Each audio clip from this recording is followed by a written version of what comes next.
Hello people, this is your channel CATV and in this video we will going to continue the revision of topic meeting of boards and its powers।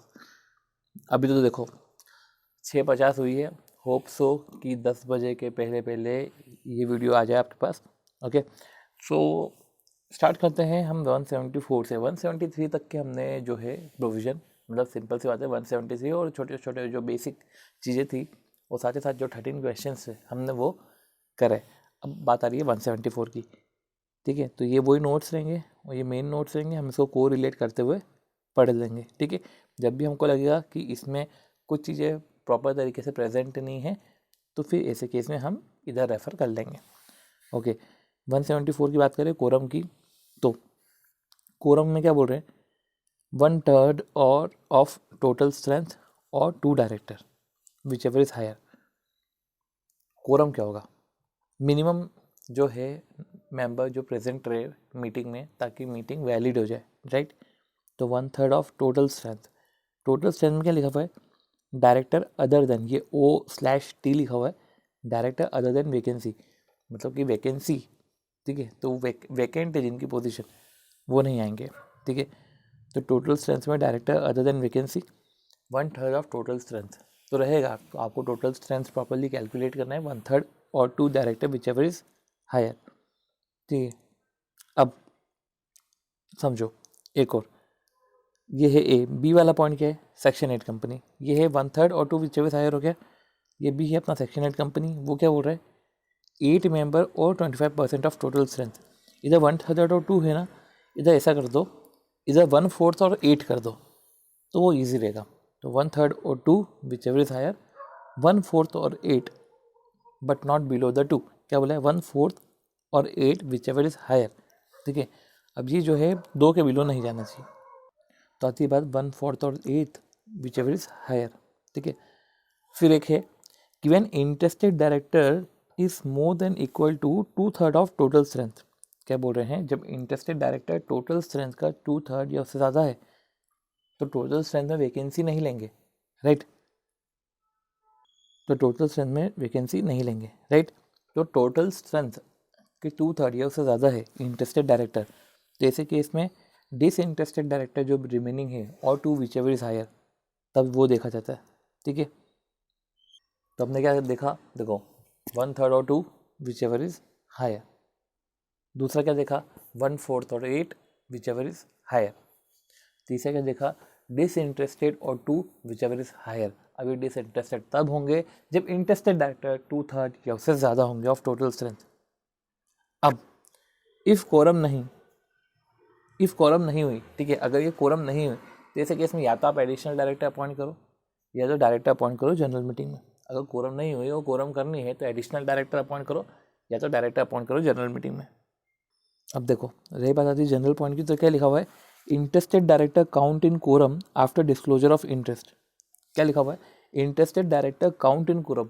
अभी अपन ने पढ़ा जब interested director 2/3 से ज़्यादा हो तो disinterested और 2 विच एवर इज हायर। अब समझो क्या लिखा हुआ है, interested director count in quorum after disclosure of interest, interest के डिस्क्लोजर के बाद इंटरेस्टेड डायरेक्टर कोरम में फिर काउंट हो जाते हैं, ठीक है। ये प्राइवेट कंपनी के केस में, तो प्राइवेट कंपनी के केस में क्या होगा कि इंटरेस्टेड डायरेक्टर जो होंगे ना वो कोरम में काउंट हो जाएंगे, बस एक बार आप इंटरेस्ट अपना डिस्क्लोज कर दो। यूँ तो जनरली काउंट नहीं होते हैं क्योंकि हम डिसइंटरेस्टेड डायरेक्टर को ही कोरम में देखते हैं, पर इंटरेस्टेड डायरेक्टर इधर हो जाते हैं।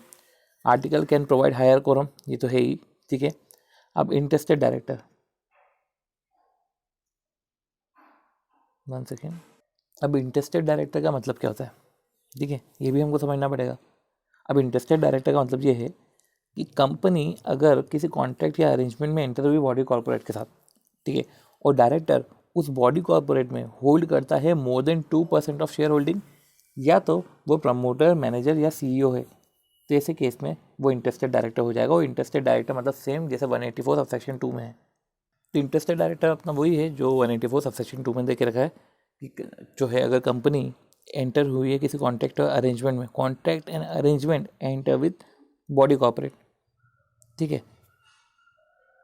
दूसरा क्या है, अगर contract and arrangement with body corporate नहीं है पर वो फर्म और एंटिटी, बॉडी कॉर्पोरेट तो चलो ठीक है वो नहीं है, वो फर्म एंड एंटिटी है, तो ऐसे केस में जो है डायरेक्टर ऐसे केस में डायरेक्टर उस फर्म का पार्टनर, ओनर या मेंबर है। तो फर्म और एंटिटी है तो डायरेक्टर जो है वो पार्टनर है, ओनर है या मेंबर है। और अगर बॉडी कॉर्पोरेट है तो 2% शेयर होल्डिंग या उससे ज़्यादा है, 2% शेयर होल्डिंग से ज़्यादा है, 2% शेयर होल्डिंग नहीं, 2% शेयर होल्डिंग से ज़्यादा है, और प्रमोटर, मैनेजर या सीईओ है। तो प्रमोटर, मैनेजर या सीईओ है, दोनों में से कुछ भी एक होता है ना, तो ऐसे केस में जो है इंटरेस्टेड डायरेक्टर, ये इंटरेस्टेड डायरेक्टर की बात करी।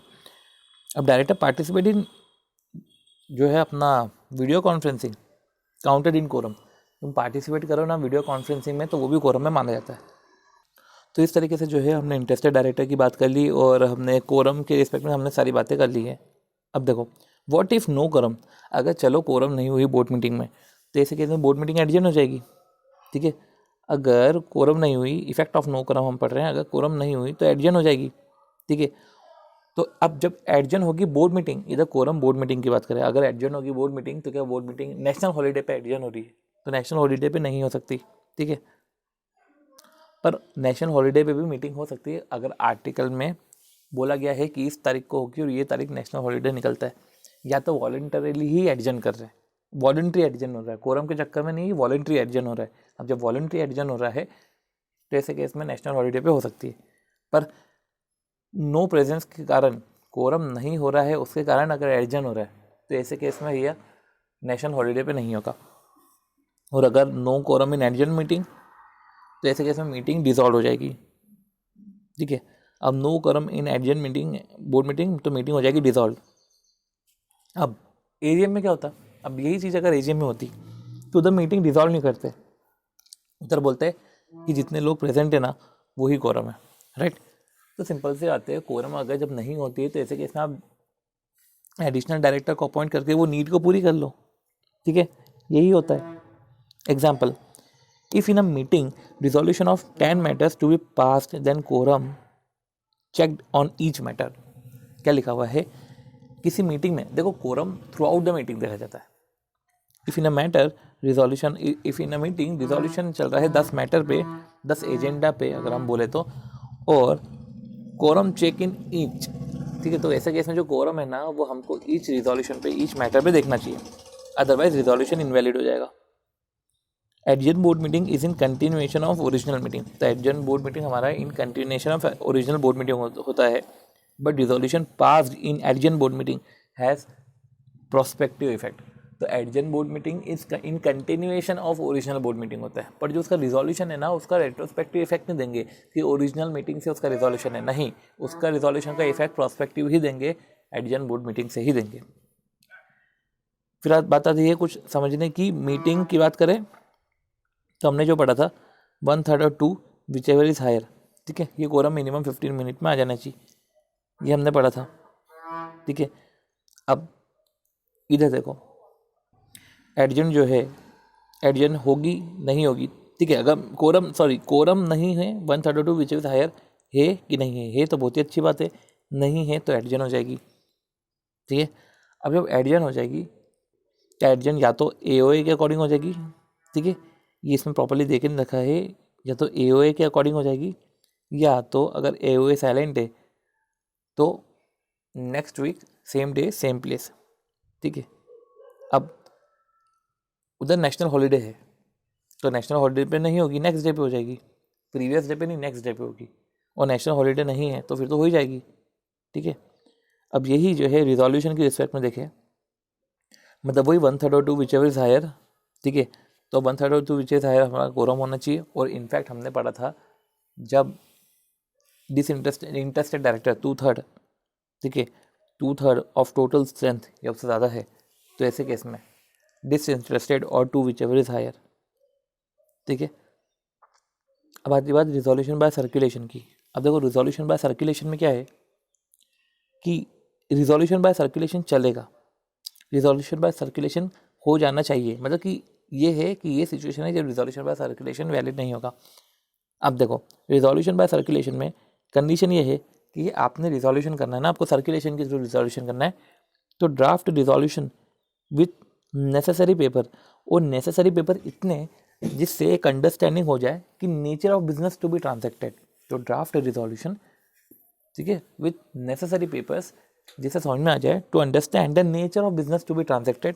तो ड्राफ्ट रिजोल्यूशन के साथ नेसेसरी पेपर आपने भेजे पोहे से, वो भेजे सारे डायरेक्टर को इन इंडिया, ठीक है, सारे डायरेक्टर को देखे, और अगर उन्होंने मेजोरिटी ने अप्रूव कर देना चाहिए तो वो रिजोल्यूशन बाय सर्कुलेशन पास होता है, ठीक है।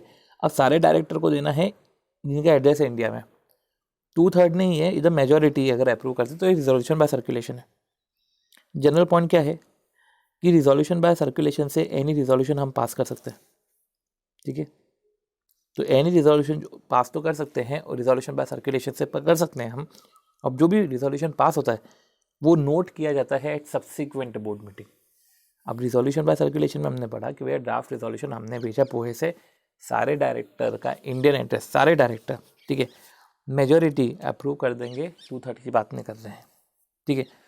अब आरबीसी से एनी रिजोल्यूशन पास, आरबीसी से जो भी रिजोल्यूशन पास किया है वो नोट किया जाएगा एट सब्सिक्वेंट बोर्ड मीटिंग और बीइंग पार्ट ऑफ मिनट्स। तो रिजोल्यूशन बाय सर्कुलेशन से जो रिजोल्यूशन पास हुआ है, जो रिजोल्यूशन पास हुआ है वो नोट किया जाएगा सब्सिक्वेंट बोर्ड मीटिंग में, और साथ ही साथ वो सब्सिक्वेंट बोर्ड मीटिंग की मिनट्स का पार्ट बन जाएगा, क्योंकि मिनट्स तो बने नहीं थे, ठीक है।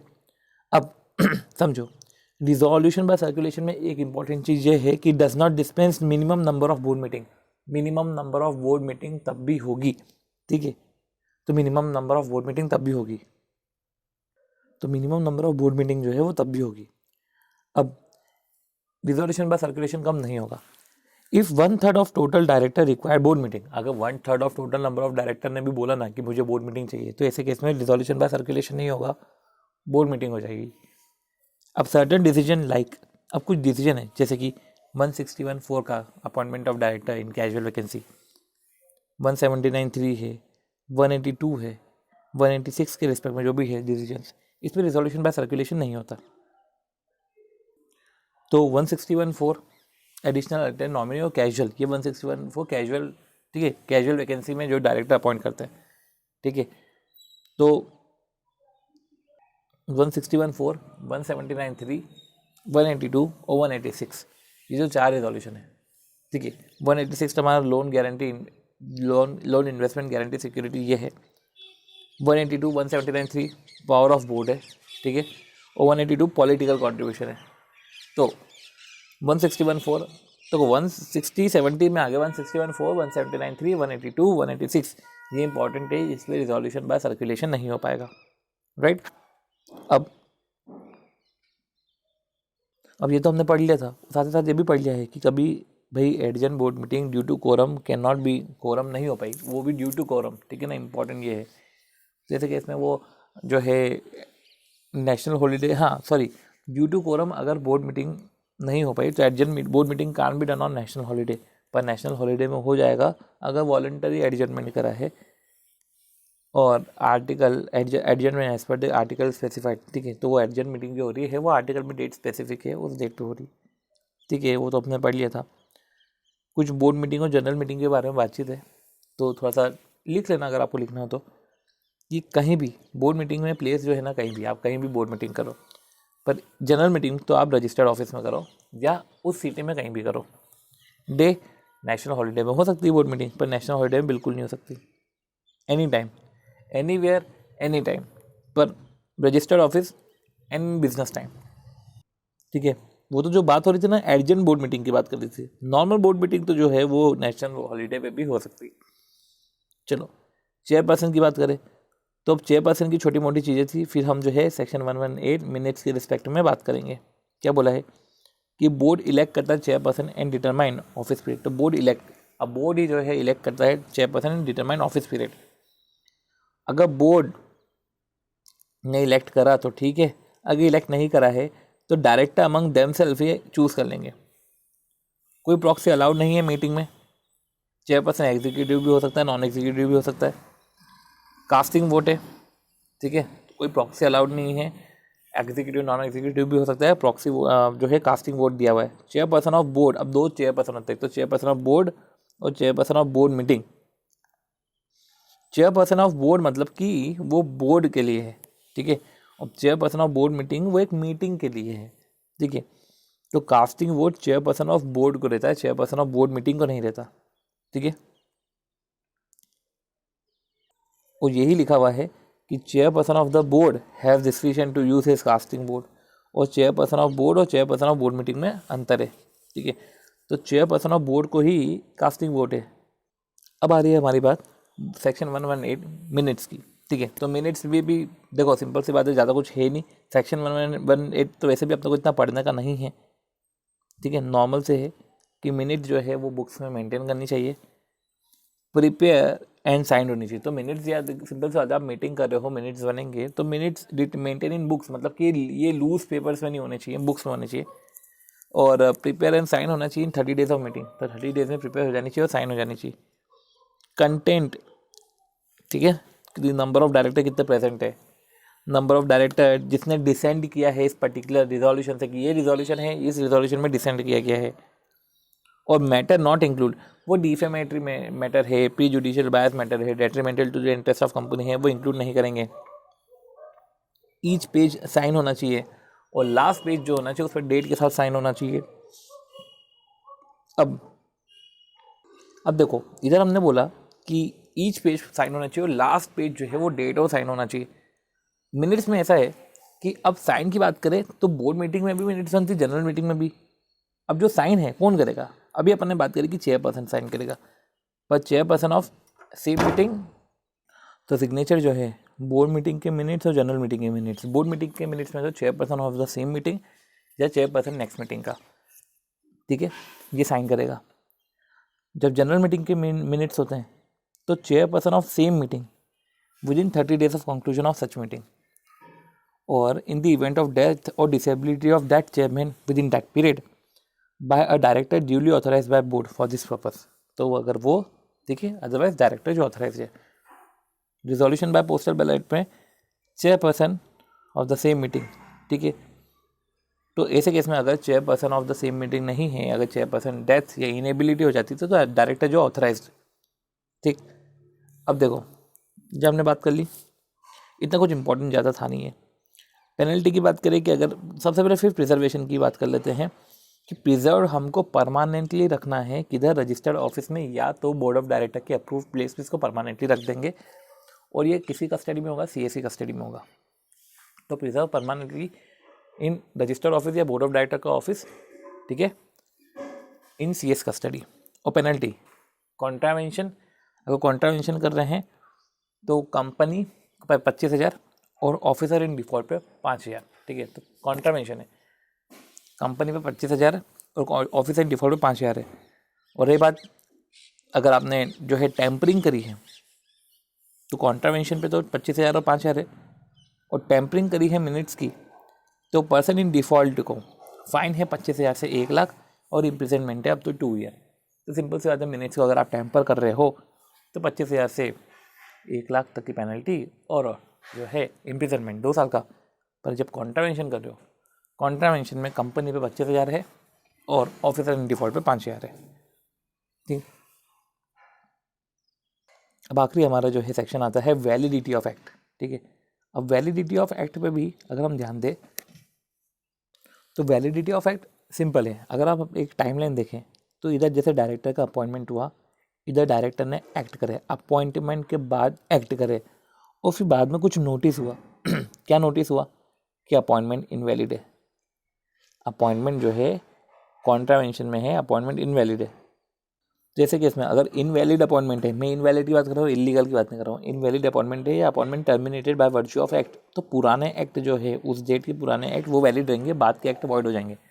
पर अगर अपॉइंटमेंट इनवैलिड की जगह अपॉइंटमेंट इलीगल है, ठीक है, तो डायरेक्टर के पुराने एक्ट वॉइड रहेंगे। अब रही बात आती है चेयरपर्सन की, तो अगर इनवैलिड भी रहा ना तो चेयरपर्सन के सारे एक्ट वॉइड है, तो जो चेयरपर्सन के जो एक्ट है ना वो तो सारे के सारे वॉइड रहेंगे, ठीक है।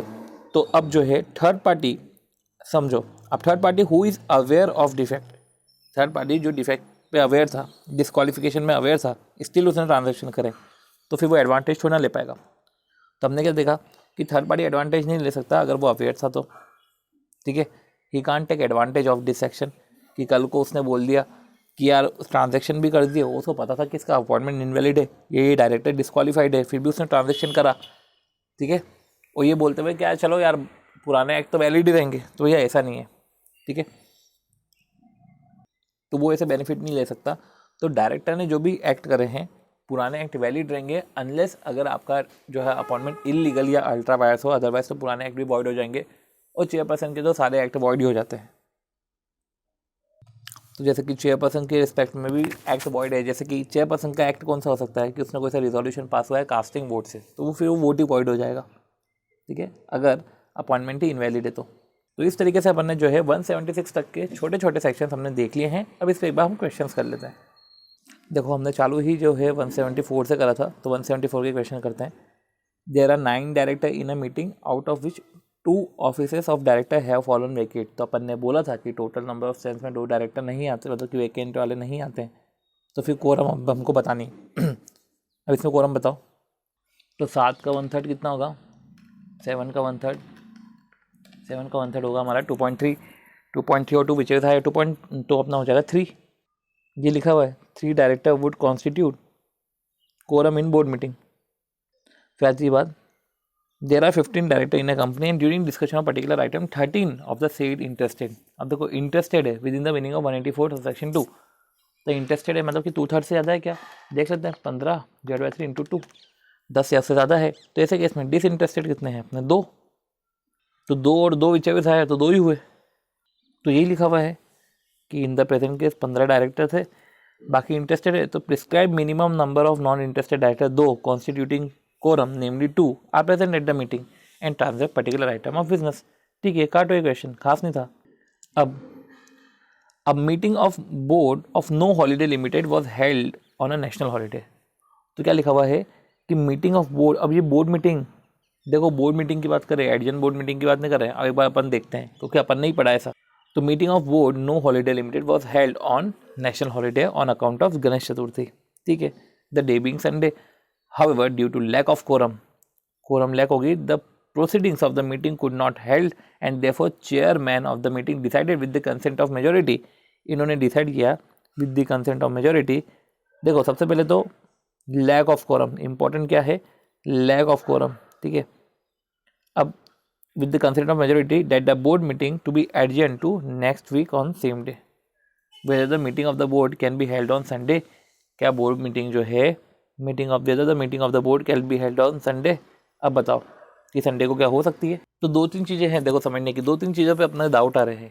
एक तो बोर्ड मीटिंग जो है अपनी नेशनल हॉलीडे पे हो गई, क्या चलता। इधर जो एडजर्नमेंट हो रहा है, adjournment due to lack of quorum, ठीक है। अब जब एडजर्न बोर्ड मीटिंग है तो whether the meeting could be held on Sunday, तो क्या एडजर्न बोर्ड मीटिंग संडे को हो सकती है। अब देख लेते हैं क्योंकि संडे भी नेशनल हॉलीडे में तो आता है, ठीक है। अब अपन देखते हैं as per 173(3) the company a meeting of the board shall be giving a meeting the board shall be called by giving not less than 7 days notice in writing to every director, ठीक है, at his address register with the company। such notice shall be sent by पोहे, ठीक है, to और ठीक है in further आप shorter notice भी दे सकते हो to transact urgent business, but at least 1 independent director होना चाहिए। तो देयरफॉर बोर्ड मीटिंग में be held at any place any day including a national holiday. चलो ठीक है, if agreed by the director, तो कभी भी हो सकती है। देखो बोर्ड मीटिंग कभी भी हो सकती है। और क्या बोला है कि S 174(4) board meeting is adjourn, ठीक है, due to lack of quorum. तो ऐसे केस में जो है अगर ठीक है क्या लिखा हुआ है वही जो हमने पढ़ा था, same day same time adjourn meeting can be held on same day at same time and place in the next week, और if that day is national holiday then next succeeding day, ठीक है। तो since the section provide exclusion of only national holiday, okay, adjourn meeting can be held on Sunday. तो Sunday national holiday नहीं है, adjourn meeting Sunday को हो सकती है। तो whether the meeting of the board can be held on Sunday, तो ये जो मीटिंग की बात कर रहे हैं ना, ये एडजर्न मीटिंग की बात कर रहे हैं क्योंकि कंटिन्यूएंस में बात हो रही थी, क्योंकि मीटिंग एडजर्न हो गई थी। तो adjourn board meeting national holiday पे नहीं हो सकती, पर संडे को हो सकती है।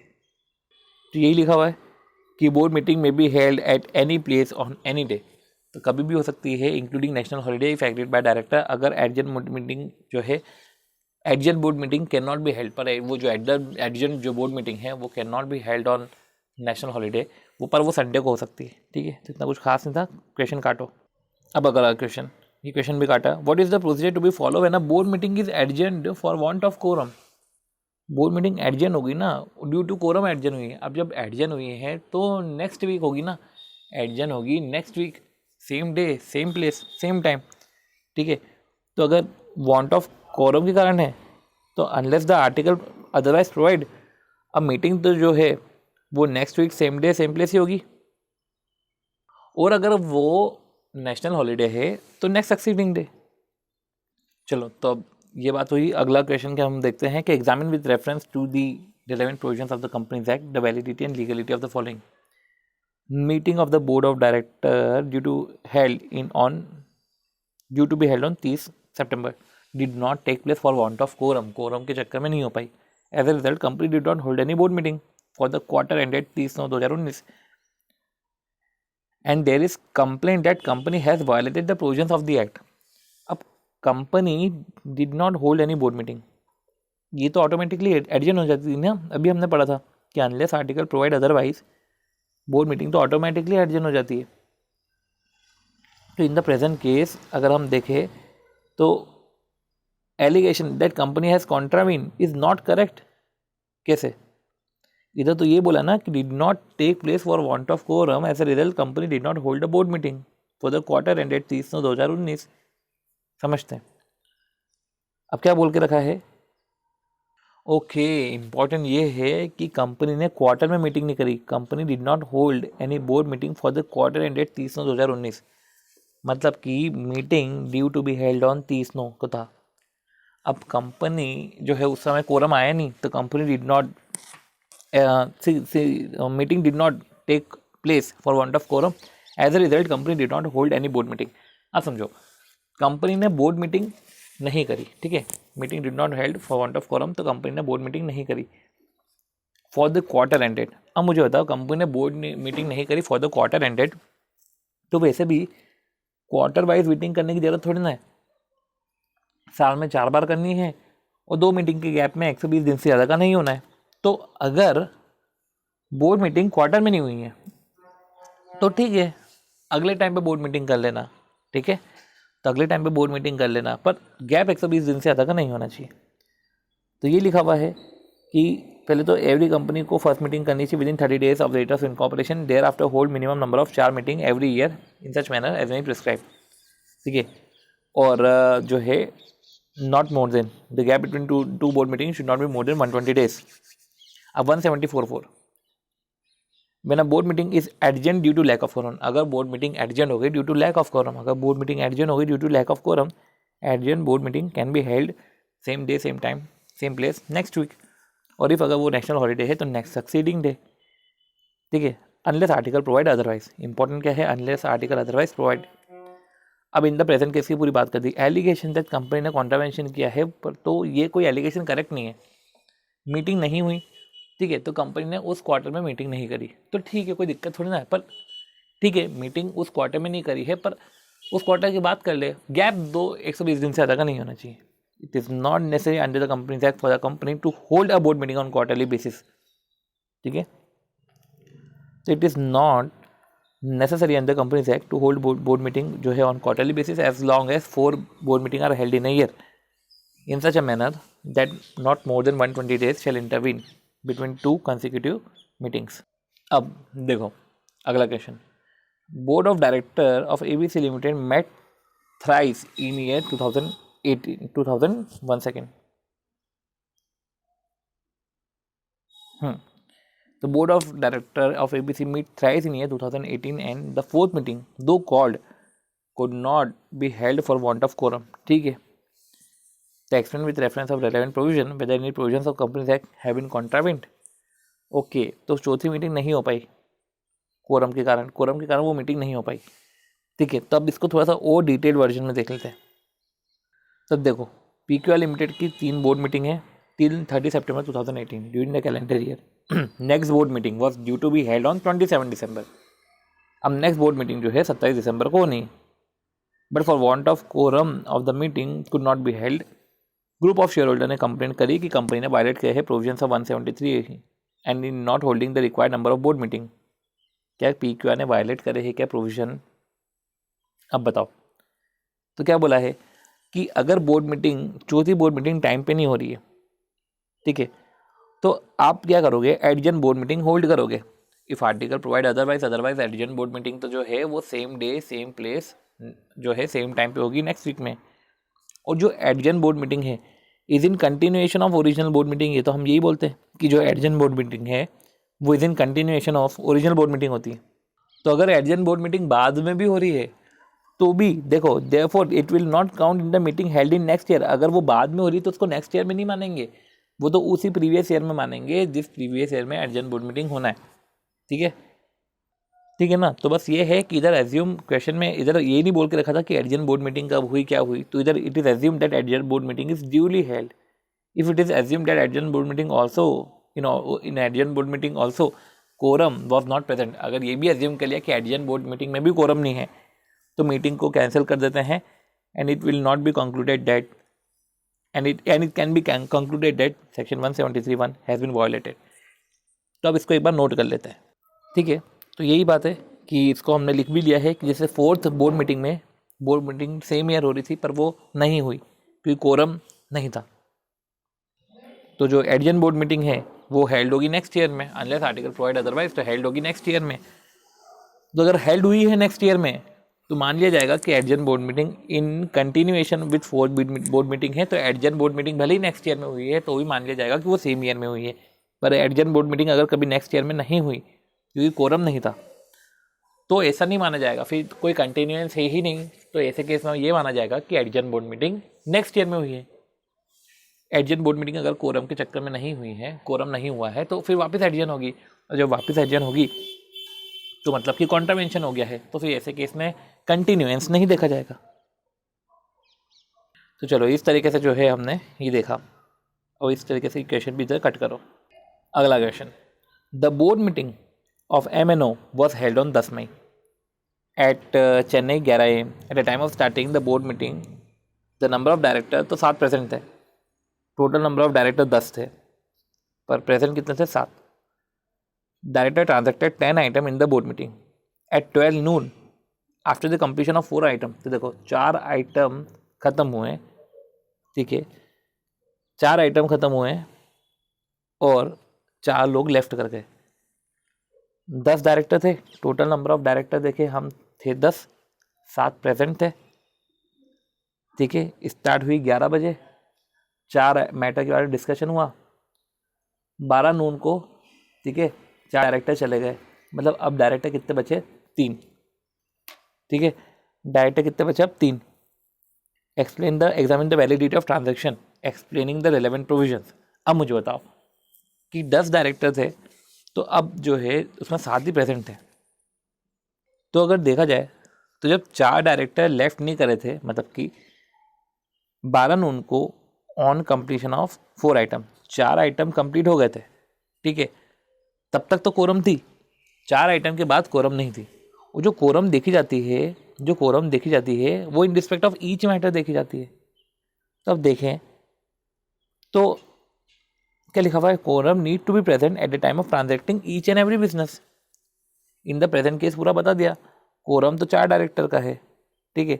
At the beginning of the meeting 7 director present थे, but after transacting 4 item 4 director left, ठीक है। अब डायरेक्टर का प्रेजेंस कितना रहा? 3। अब डायरेक्टर का प्रेजेंस रहा 3 क्योंकि अब 3 ही डायरेक्टर बचे, और ये तो कोरम बन नहीं रही क्योंकि कोरम जो बन रही है वो 4 से बन रही है, और ऐसे केस में डायरेक्टर निकल गए तो अब बचे 3। तो first 4 transaction validly transacted, resolution pass in respect of remaining 6 agenda item are void as only 3 director present at that time. तो समझो इसमें कि जो कोरम है इसमें 7 का नहीं लेंगे, 10 का लेंगे, 10 का कोरम कैलकुलेट करेंगे। तो eight the time of meeting starting the board meeting the number of director present 7, the total number of director 10, total number of director 10 थे। और अपन अगर कोरम देखें तो कोरम टोटल स्ट्रेंथ का देखते हैं। टोटल स्ट्रेंथ मतलब कि टोटल नंबर ऑफ डायरेक्टर में से एक्सक्लूड करो director whose places are vacate. तो इधर जो 10 डायरेक्टर होने के बाद 7 डायरेक्टर प्रेजेंट है, इसका मतलब ये नहीं है कि डायरेक्टर की प्लेस वेकेट हो गई, 3 डायरेक्टर की प्लेस वेकेट हो गई। उसको director whose place are vacate ये मत मान लेना। तो हमको कोरम 7 का कैलकुलेट नहीं करना है, हमको 10 का ही कैलकुलेट करना है। सी वापस बोल रहा हूँ, हम टोटल स्ट्रेंथ का जो है 1/3 देखते हैं, ठीक है। हम जो है टोटल स्ट्रेंथ का 1/3 देखते हैं। ये हमने पढ़ा था कि हम टोटल स्ट्रेंथ का 1/3 देखते हैं। अब इधर क्वेश्चन में टोटल नंबर ऑफ डायरेक्टर थे 10, टोटल स्ट्रेंथ का 1/3 देखते हैं। टोटल स्ट्रेंथ में director whose place are vacate वो नहीं आता है, तो टोटल नंबर ऑफ डायरेक्टर 10 थे, प्रेजेंट हुए 7। तो ये जो 3 है, आप ये मत मान लेना कि ये director whose place are vacate, ये वेकेट वाले डायरेक्टर है, ये वेकेट है, डायरेक्टर इनकी प्लेस वेकेट है। नहीं, ये डायरेक्टर है, ये कोई वेकेट नहीं है, हुज प्लेसेस आर वेकेट नहीं है, ये बस 7 आए हैं, बाकी है तो सब डायरेक्टर, ठीक है। तो ऐसे केस में जो है हमने ये वाला क्वेश्चन भी काटा, इतना कुछ खास नहीं था, इन द सेंस कि छोटी छोटी चीज़ें हमने इसको इनकॉर्पोरेट कर ली है। अब आती बात अगले क्वेश्चन की, तो क्या बोल रहे हैं कि article of association of Amrit limited provide for a maximum 15 director, ठीक है, but the company has only 10 director, ठीक है। प्रोवाइड 15 डायरेक्टर है पर कंपनी के पास 10 डायरेक्टर है। सी ये है मैटर कि AOA बोलता है मैक्सिमम 15 डायरेक्टर पर company has 10 director, 2 of them representing collaborator, ठीक है, तो हम 10 डायरेक्टर ही लेंगे, ठीक है। Board meeting held on 1 August was attended by 4 director, तो 10, ठीक है, including 2 alternate director examine with reference to the relevant provision whether quorum was present. तो आर्टिकल में मैक्सिमम बोल के रखा है पर कंपनी के पास 10 डायरेक्टर है ना, तो फिर टोटल स्ट्रेंथ 10 है, ठीक है। अब देखो रही बात है कोरम की, तो हमने ये भी पढ़ा था कि quorum what will your answer be different if article provide quorum of 6 director. तो सबसे पहले देखें तो क्या कोरम प्रेजेंट है क्या? आर्टिकल में 15 डायरेक्टर बोल के रखे, 10 डायरेक्टर है, 2 कोलैबोरेटर रिप्रेजेंट करते हैं, alternate direct 2 of them representing collaborator, alternate director have been appointed, ठीक है। तो ऐसे केस में अब देखो क्या बोला है, बोर्ड मीटिंग हेल्ड हुई है और attended by 4 director including 2 alternate director, तो 4 डायरेक्टर ने अटेंड करी है। तो कोरम है क्या, सबसे पहले ये देख लेते हैं, कट टू कट आंसर पे जाते हैं। तो कोरम रिक्वायर्ड 4 डायरेक्टर और है 4 director, quorum was required 4 director. However अगर आर्टिकल ने 6 डायरेक्टर प्रोवाइड किया है, it can be said that quorum was not present at the time of meeting. चलो अब आती बात रिजोल्यूशन बाय सर्कुलेशन की।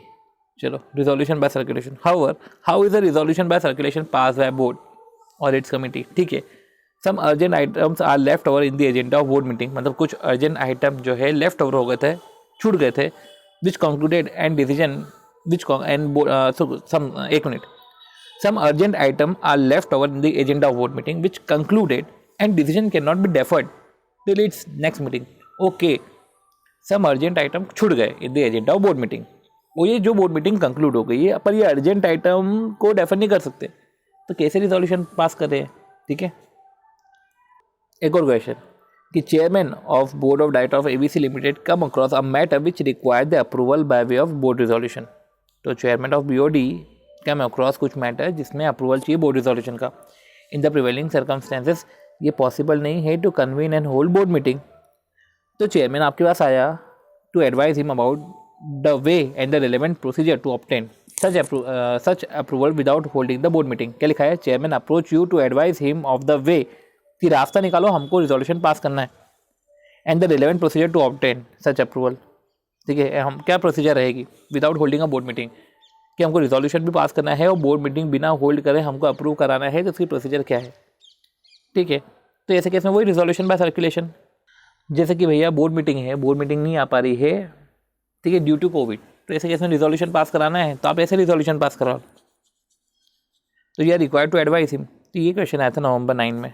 फिर अगर देखें कि in the course of administration of the affairs of limited company, chairman of board of director came across a matter which require the approval by way of board resolution. In the prevailing circumstances ये possible नहीं है to convene, chairman approach you to advise him about the way and relevant procedure. तो ठीक है, पूरा का पूरा direct question है। तो ये लिखा हुआ है कि बोर्ड अप्रूवल कैन टेक इधर बाय रिजोल्यूशन से ले लो जो बोर्ड मीटिंग में होगा, या सर्कुलेशन से कर लो, ठीक है। Accordingly no resolution shall deem to be duly pass by the board और by committee thereof by circulation unless the resolution, मतलब कि सबसे सिंपल सी बात है, कंडीशन आपको फॉलो करनी पड़ेगी रिजोल्यूशन की, तभी जाके रिजोल्यूशन पास माना जाएगा। ड्राफ्ट सर्कुलेशन, नेसेसरी पेपर्स सारे डायरेक्टर को दिए जाएंगे, ठीक है। Address registered with the company in India, और पोहे से देंगे, और अप्रूव करना चाहिए बाय मेजोरिटी, हु इंटाइटल्ड, तो मेजोरिटी अप्रूव करेगी, ठीक है। अब resolution in draft form circulated to the director together with necessary paper for seeking approval, ठीक है। अब it also provided by that if at least 1/3 of the total number of director, मतलब वही पूरा लिखना पड़ेगा, अगर उन्होंने डिमांड करा है require the resolution under circulation must be decided eight the meeting, तो रिजोल्यूशन जो अंडर सर्कुलेशन है वो मीटिंग में डिसाइड होना चाहिए, ठीक है। तो chairman shall put resolution to be decided at a meeting of the board instead of resolution. The resolution that has pass by circulation shall have to be necessary be noted in the next meeting, तो यही हमने बात करी थी कि जो है उसको नेक्स्ट मीटिंग में नोट करना पड़ेगा, साथ ही साथ being made part of the minutes of next meeting, note करो नेक्स्ट मीटिंग में जो रिजोल्यूशन पास हुआ है, और being part of minutes of next meeting. Easy question था, डायरेक्ट क्वेश्चन था। अब आती है बात सेक्शन 176 पे, जिसपे अपन ने छोटे मोटे कुछ पॉइंट्स पढ़े थे वैलिडिटी ऑफ एक्ट के रिस्पेक्ट में, ठीक है। तो mister M was appointed as director in AGM of a limited company held on 30 September 2018, उसको डायरेक्टर अपॉइंट किया एजीएम में जो 30 सितंबर 2018 को ही, उसने अपनी ड्यूटीज़ करी।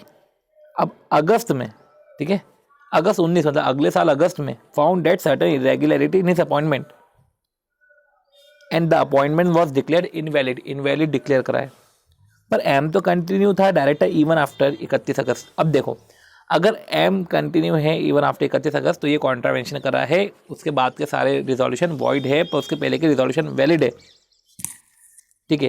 तो जो act done bye MTP valid है, हाँ वैलिड है, पुराने पर बाद के नहीं।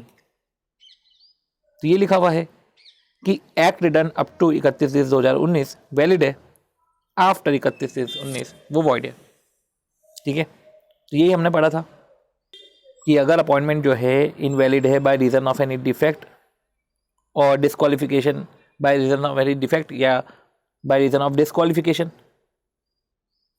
ठीक है, डिफेक्ट है, डिस्क्वालिफिकेशन है, और टर्मिनेटेड है बाय वर्च्यू ऑफ एक्ट, और terminated by virtue of act, ठीक है।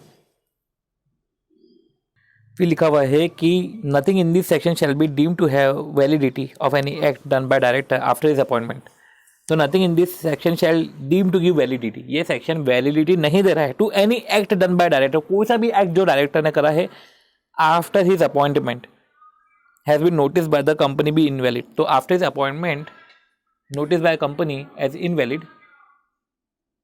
अब जो क्वेश्चन आ रहे हैं वो क्वेश्चन आ रहे हैं ऑडिट कमेटी के रिस्पेक्ट में, ठीक है।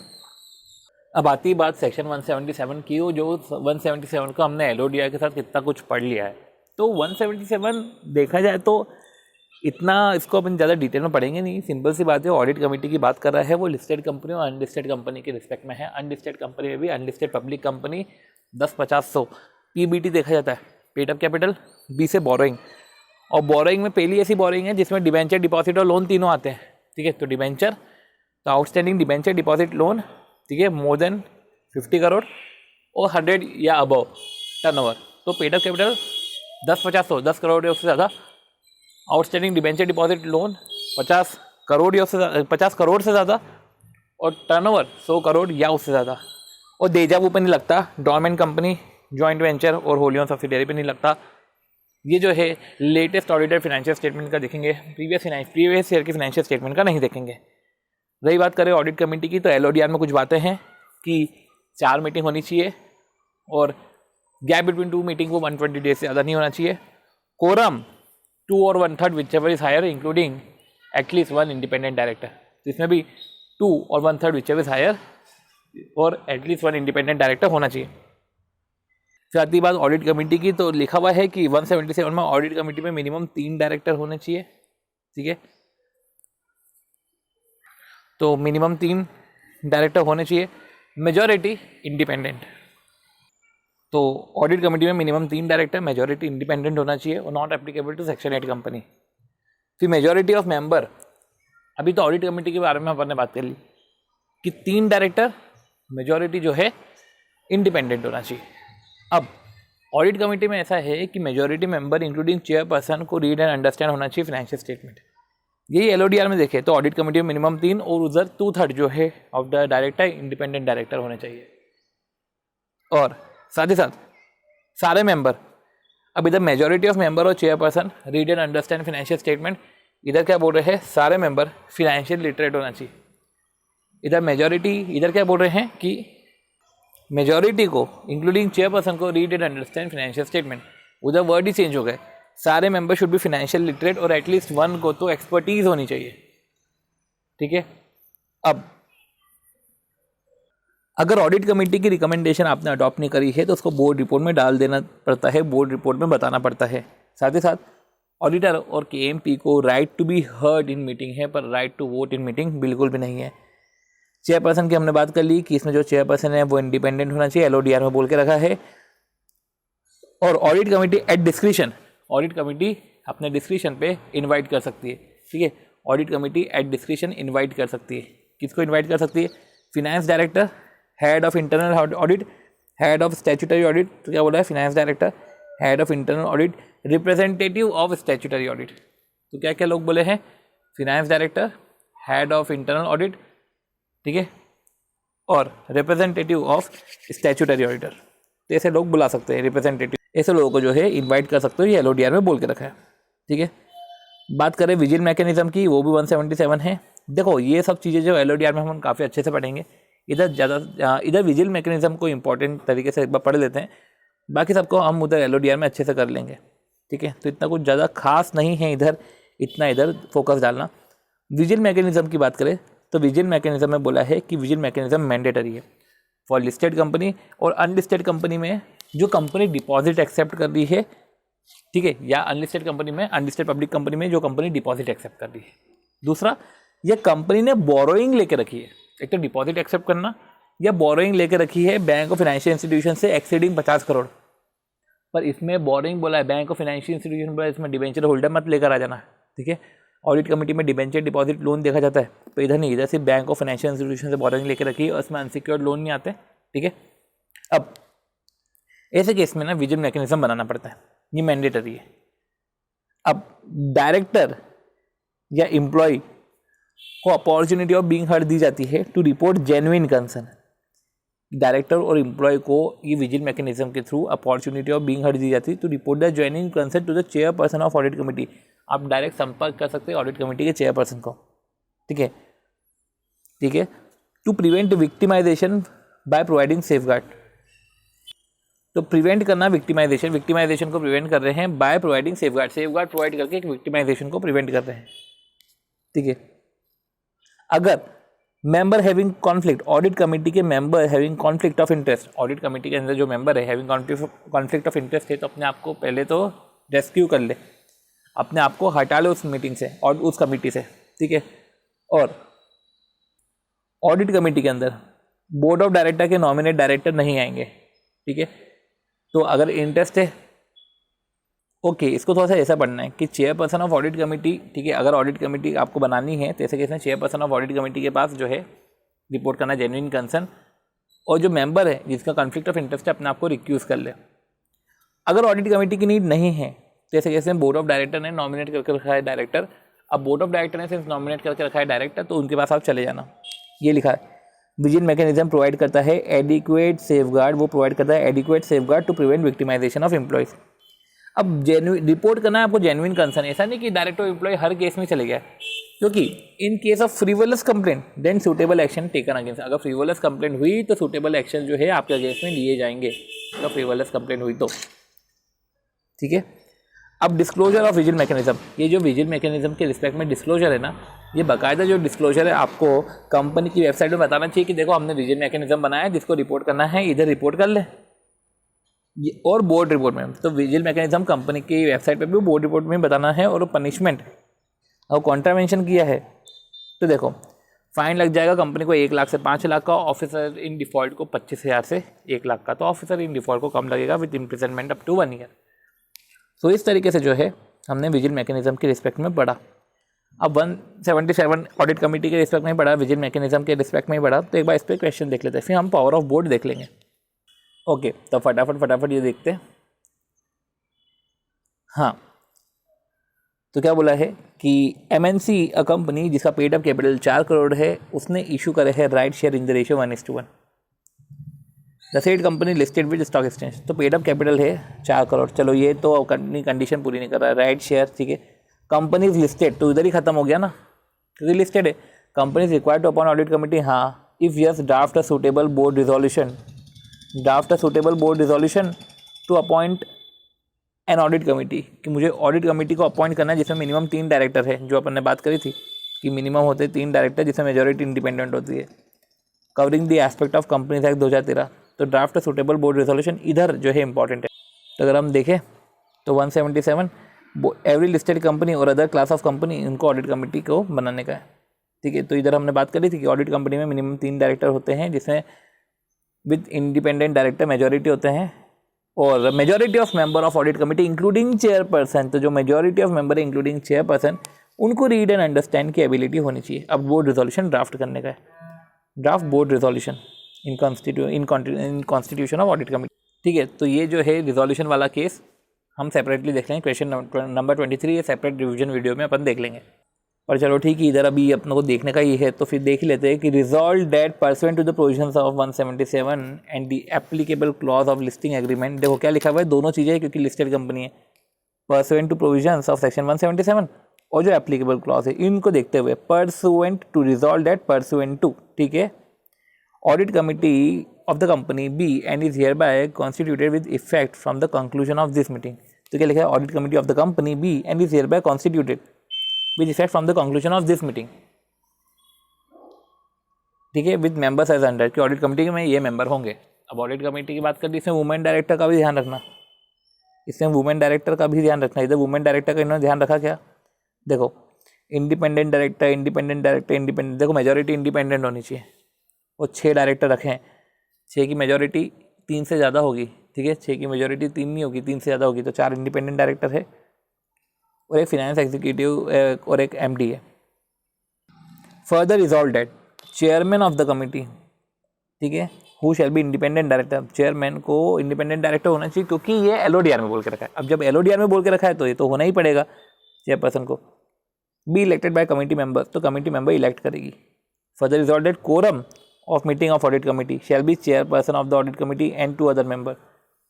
तो कोरम में क्या बोला है, quorum of a meeting of audit committee shall be chairperson of the audit committee and 2 other member other than MD। ये जो हम बात कर रहे हैं, ये जो बात करी थी, ये हमने कमेटी के अंदर की बात करी थी। जब कोरम की बात करें तो कोरम की अलग, तो इधर हमने जो है कोरम की बात करी कि कोरम में चेयरपर्सन के साथ 2 मेंबर होने चाहिए, ठीक है, चेयरपर्सन इंडिपेंडेंट होना चाहिए और ये MD नहीं होना चाहिए। Further resolve that terms of reference of the audit committee shall be in accordance with the provision. तो जो terms of reference of audit committee है वो 174 के अकॉर्डिंग होनी चाहिए। Further resolve that audit committee shall conduct discussion with the auditors periodically. तो audit committee जो है डिस्कशन करेगी ऑडिटर से periodically about internal control system. अब डिस्कशन किसके रिस्पेक्ट में, इंटरनल कंट्रोल सिस्टम के रिस्पेक्ट में, ठीक है, और scope of audit including observation of audit की स्कोप ऑफ ऑडिट। तो ये डिस्कशन चलेगा कि इंटरनल कंट्रोल कैसे है, स्कोप ऑफ ऑडिट कैसा है, ठीक है, स्कोप ऑफ ऑडिट कैसा है, ठीक है, स्कोप ऑफ ऑडिट क्या है, इंक्लूडिंग ऑब्जर्वेशन ऑफ ऑडिटर, कि इंटरनल कंट्रोल सिस्टम के बारे में डिस्कशन करा, आपने क्या क्या ऑब्जर्वेशन करे, आपका स्कोप क्या है, इन सब के बारे में पूछा। Further resolve that audit committee shall review quarterly and annual financial statement. तो वो रिव्यू करेगी, क्या रिव्यू करेगी, क्वार्टरली, क्या रिव्यू करेगी, quarterly and annual financial statement submitted the same to the board with its recommendation. तो रिव्यू करना annual financial statement, ये भी देखेंगे। Recommendation made by the audit committee on any matter. अब जो रिकमेंडेशन है जो ऑडिट कमिटी ने करा है on any matter relating to financial management including the audit report shall be binding on the board. तो recommendation made by audit committee, तो recommendation अगर ऑडिट कमिटी करी है on any matter relating to financial management including the audit report shall be binding on the board. However, such recommendation are not accepted by the board. The reason for the same shall be recorded. अगर recommendation को accept नहीं करा तो reasons for the same shall be recorded in the minutes of the board meeting and communicated to shareholder. board meeting के minutes में बताएंगे और communicate भी करेंगे. The reason for the same recorded in minutes of board meeting and communicated to shareholder. तो देखो हमने क्या देखा, सबसे पहले रिजॉल्व डेट हमने ये समझा, फिर इंडिपेंडेंट डायरेक्टर और टोटल नंबर ऑफ डायरेक्टर हमने देखे कि 6 डायरेक्टर रखे हैं, 4 इंडिपेंडेंट है, ठीक है। चेयरमैन इंडिपेंडेंट है। कोरम के बारे में बता दिया। टर्म ऑफ रेफरेंस 174 के अकॉर्डिंग होना चाहिए, ठीक है। ऑडिट कमेटी को जो डिस्कशन है वो ऑडिटर के साथ पीरियोडिकली कर देना चाहिए अबाउट, ठीक है। वो डिस्कशन के बारे में बात कर ली। फिर रिव्यू के बारे में बात करी, फिर डिस्कशन के बारे में बात करी, रिव्यू के बारे में बात करी, फिर रिकमेंडेशन के बारे में बात करी। देखो इधर हमने सब देखा। कॉन्स्टिट्यूशन के बारे में बात कर ली, चेयरमैन क्या होना चाहिए, कोरम क्या होना चाहिए, term of reference with reference to 174 होना चाहिए, और डिस्कशन करेंगे, रिव्यू करेंगे, ठीक है।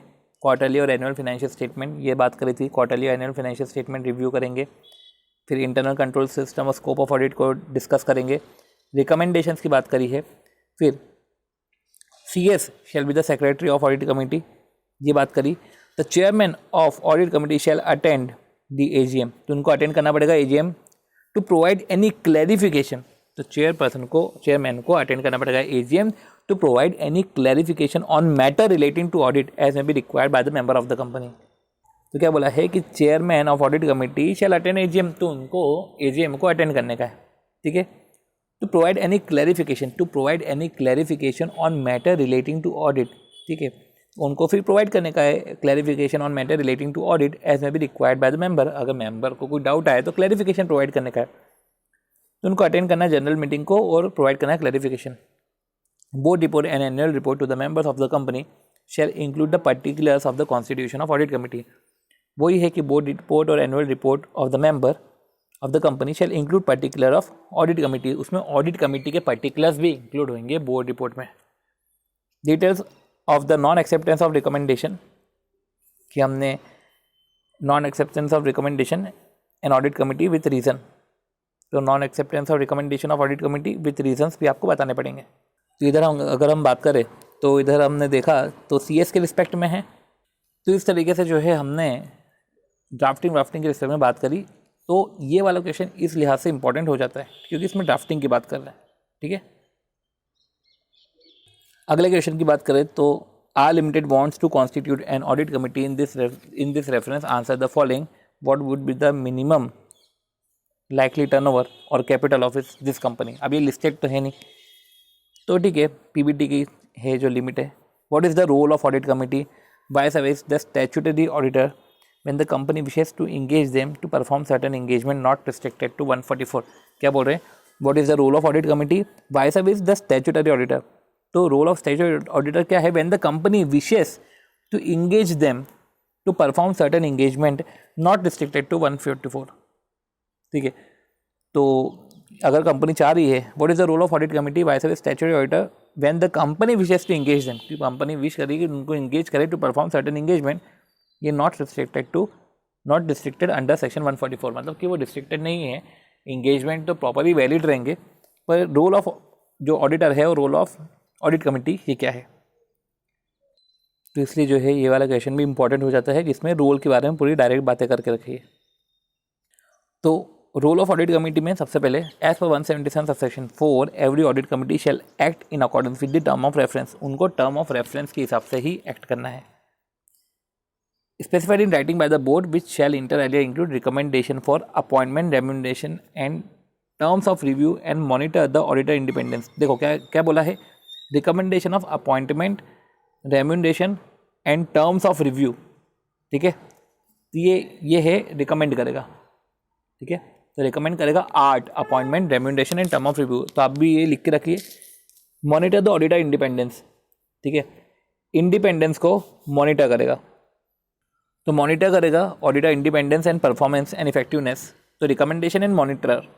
फिर बात आ रही है कि एग्जामिनेशन अपॉइंटमेंट ऑफ ऑडिटर, तो एग्जामिन करेगा अपॉइंटमेंट ऑफ ऑडिटर, तो रिकमेंडेशन करेगा, मॉनिटर करेगा और एग्जामिनेशन अपॉइंटमेंट ऑफ ऑडिटर, ठीक है। तो एग्जामिनेशन अपॉइंटमेंट ऑफ ऑडिटर और of the financial statement, examination appointment of auditors of the financial statement and the audit report thereon as per section 177 subsection 4 audit committee may call for the comment of the auditor about internal control system, वो call कर सकता है comment of auditor about internal control system and scope of audit including observation of the auditor, ये call कर सकता है, and may also discuss any related issues with the internal and statutory auditor and the management of the company, ठीक है। तो वो deal कर सकता है, वो डिस्कस करेगा related issues with the internal and statutory auditor and the management of the company. तो क्या बोला है क्वेश्चन में, अगर देखा जाए तो क्वेश्चन में ये पूछा है कि what is the role of audit committee vis-a-vis statutory auditor. तो उसमें ऑडिट कमिटी का role in respect to statutory auditor. ठीक है, तो पूरी रोल की इन्होंने बात करी, जिसमें हमने देखा कि रिकमेंड करते हैं वो. ठीक है, recommendation of appointment, remuneration and terms of review. तो रिकमेंडेशन करना अपॉइंटमेंट का, रेम्यूनरेशन का एंड टर्म्स ऑफ रिव्यू को रिकमेंड करना. मॉनिटर द ऑडिटर इंडिपेंडेंस, बाकायदा जो है appointment, remuneration and terms of review के साथ इंडिपेंडेंस एंड परफॉर्मेंस देखना. Examination appointment of auditor. ठीक है, audit committee may call for the comment of the auditor about internal control system. तो मे call for the comment of the auditor about internal control system. क्या internal control system के respect में comment बताओ और आपका scope में क्या cover है. ऑब्जर्वेशन ऑफ ऑडिटर, कोई रिलेटेड इश्यूज है with the internal and statutory auditor and the management of the company, तो वो डिस्कस भी करते हैं रिलेटेड इश्यूज को. तो रोल ऑफ ऑडिट कमेटी जो है थोड़ा सा देखने का रहेगा. फिर आती बात कि an audit committee of a public company constituted under section 177 of the companies act submitted its report. तो क्या बोला है कि audit committee of public limited company constituted under section 177 of the companies act submitted its report of its recommendation to the board. The board however did not accept the recommendation. तो audit committee ने recommendation दी, board ने recommendation accept नहीं करी. इन the light of the situation analyse whether board is empowered not to accept any recommendation. क्या board empowered है कि not to accept? तो हाँ, तो बोर्ड एम्पावर्ड है क्योंकि ये रिकमेंडेशन जो है एक्सेप्ट करना है बोर्ड के रिस्पेक्ट के डिस्क्रिशन पे. तो 177(8) क्या बोलता है कि disclose the composition of audit committee and where the board has not accepted any recommendation of the audit committee.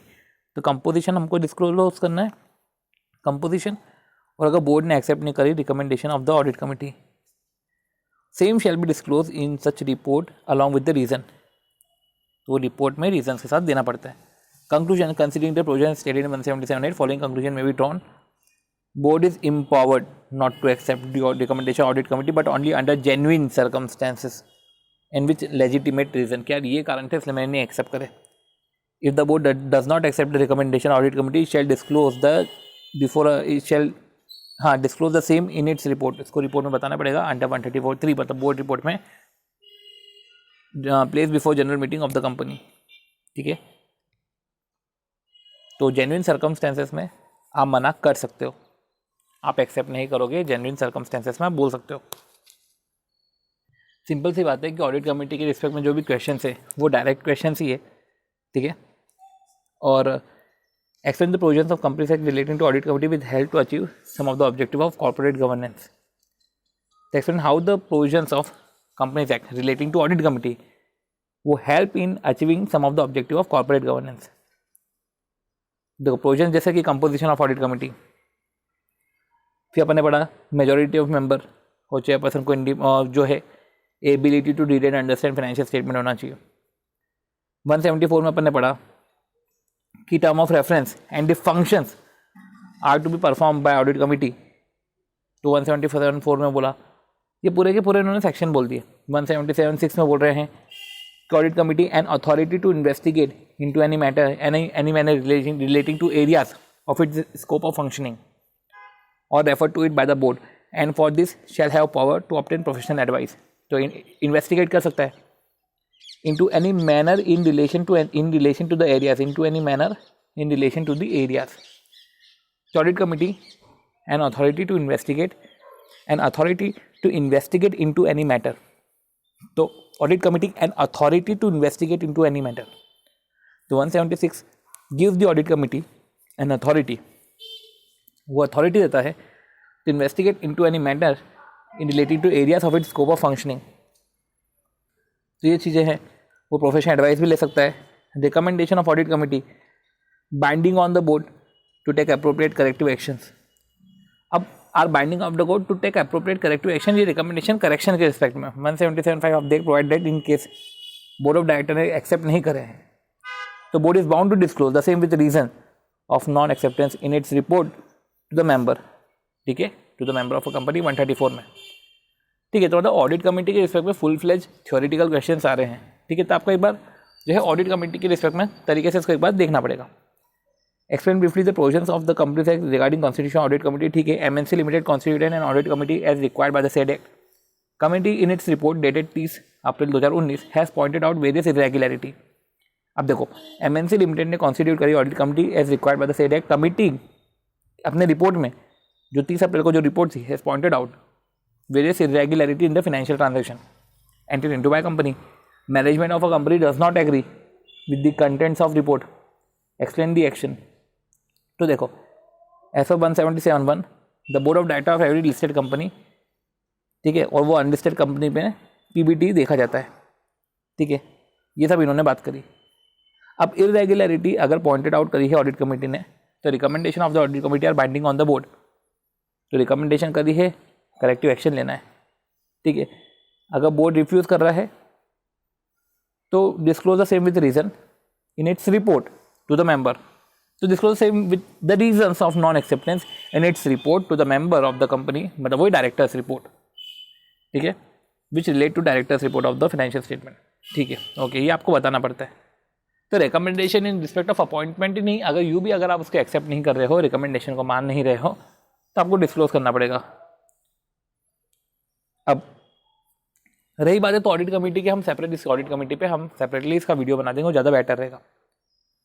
अब आती बात, ओके, तो reference to provisions of companies act 2013 examine the following. XYZ limited listed company, audit committee constitute करी 5 member out of whom 2 independent director है।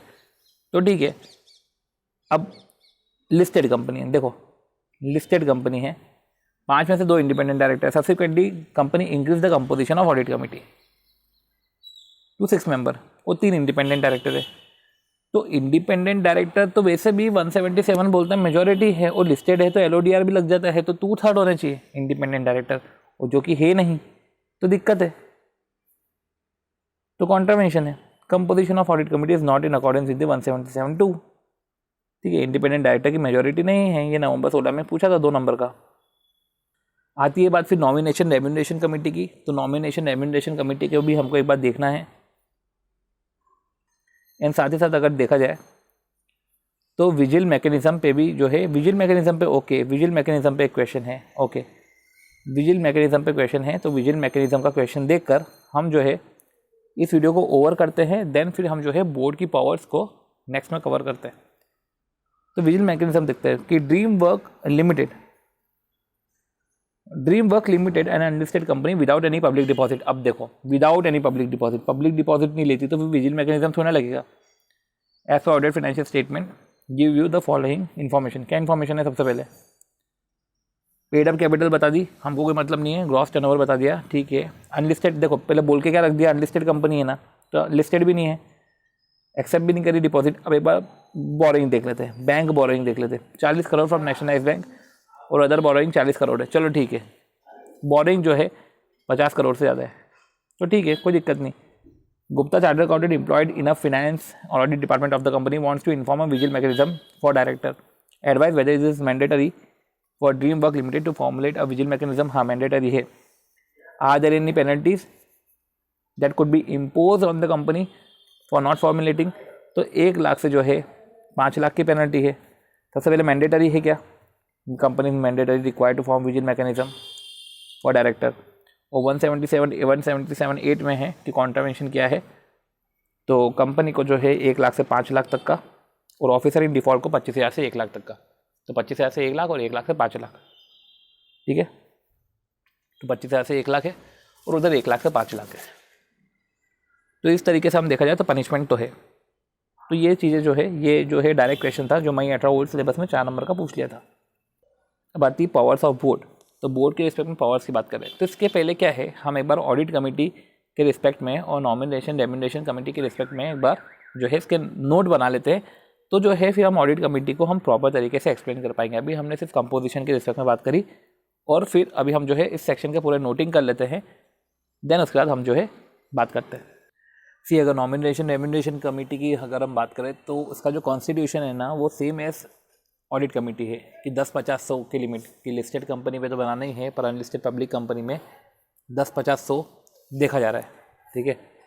तो 10-50-100 in the sense कि paid up capital 10 crore या से ज़्यादा, आउटस्टैंडिंग डिबेंचर डिपॉजिट और loan जो है वो 50 करोड़ से ज़्यादा, और 100 जो है वो हमारा बोरोइंग है, सॉरी 100 जो है हमारा टर्नओवर है 100 करोड़ या से ज़्यादा। तो which company required to constitute nomination remuneration committee, तो ये वही है।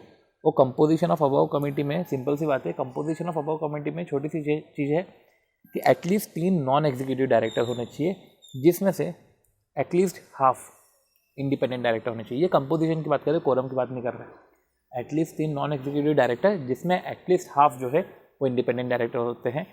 फिर रही बात है कि जो कंपनी के जो चेयरमैन होता है, कंपनी का चेयरमैन कमेटी का चेयरमैन नहीं हो सकता, कंपनी का चेयरमैन कमेटी का मेंबर हो सकता है।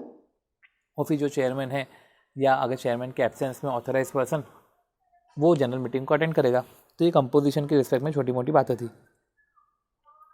फिर बात आती है ऑडिट कमेटी की। तो ऑडिट कमेटी के रिस्पेक्ट में जो है क्वेश्चंस जो है डायरेक्ट क्वेश्चंस थे। अभी जो इसमें इनकॉर्पोरेटेड नहीं है, पर अगर आप रूल्स को देखोगे, सो ये सब ओवर होने के बाद अब जो है हमारे पास पावर ऑफ बोर्ड आता है। तो पावर ऑफ बोर्ड के रिस्पेक्ट में जो है हम नेक्स्ट वीडियो में इस पावर ऑफ बोर्ड के रिस्पेक्ट में क्वेश्चन को कवर करेंगे। देखो ऑडिट रिपोर्ट में कुछ चीज़ें इनकॉर्पोरेटेड नहीं थी, तो वो चीज़ों को नोट्स के थ्रू इनकॉर्पोरेट कर लिया गया है। जैसे कि ये जो भी क्वेश्चन थे, वो क्वेश्चन जो है हमने जो देखे थे ऑडिट कमेटी के रिस्पेक्ट में, वो सब इधर से ही पूछे गए थे, तो इसको इनकॉर्पोरेट कर लिया गया है। जैसे कि ऑडिट कमेटी में कंपोजिशन ऑफ ऑडिट कमेटी था, कंपोजिशन और कॉन्स्टिट्यूशन ऑफ ऑडिट कमेटी था, साथ ही साथ फंक्शंस ऑफ ऑडिट कमेटी था कि ऑडिट कमेटी को with respect to terms of reference of board work करना चाहिए, वो 177 सबसेक्शन 4 बोलता है। फिर 177 सबसेक्शन 5 है कि ऑडिटर जो है पावर ऑफ ऑडिट कमेटी था, ठीक है। तो टर्म ऑफ रेफरेंस के रिस्पेक्ट में बात हो गई, पावर ऑफ ऑडिट कमेटी के रिस्पेक्ट में बात हो गई।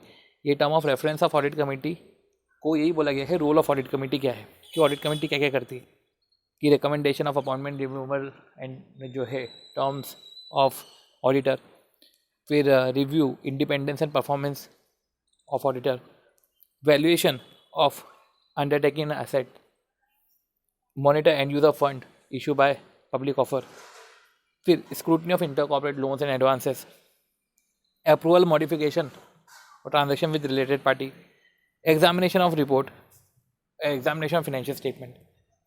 फिर अप्रूवल ऑफ ऑडिट कमेटी में आई बात, पावर ऑफ ऑडिट कमेटी की बात आई, वो 177 सेक्शन 5 बोलता है कि power to call auditor comment in respect of internal control system, in respect of audit scope, in respect of observation of auditor, in respect of observation of auditor हम जो है auditor के कमेंट मंगवा सकते हैं कि इसका स्कोप ऑफ ऑडिट क्या है, क्या ऑब्जर्वेशन है, इंटरनल कंट्रोल सिस्टम के रिस्पेक्ट में आपका क्या जो है कमेंट है। Power to review financial statement, review करना financial statement before submit to board, तो रिव्यू करना financial statement. Power to discuss with financial statement and related issues, तो power to discuss financial statement and related issues with internal auditor, statutory auditor and management.